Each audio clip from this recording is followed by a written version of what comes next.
Are you feeling low, heavy, emotionally tired? Mother Nature has the solution for you. Today I will tell you 5 important techniques to reset your energy level. So, we all know that our body is made up of 5 elements: earth, fire, water, air, and space.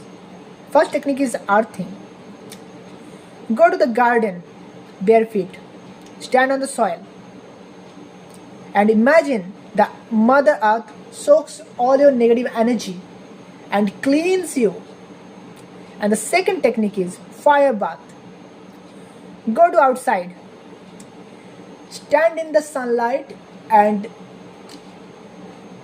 imagine like the sun will touch you, and you imagine that all your doubt, fear, and laziness burning away.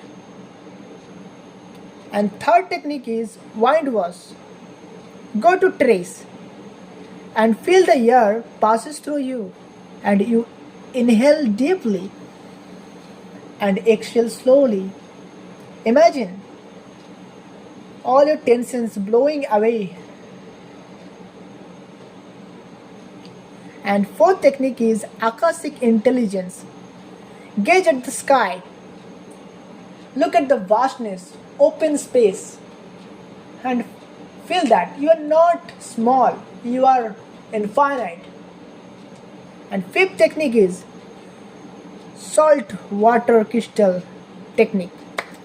Try salt water bath for removing negative energy. I used it, I get benefited from it. You're gonna try it. Okay, thank you. Take care. Tata.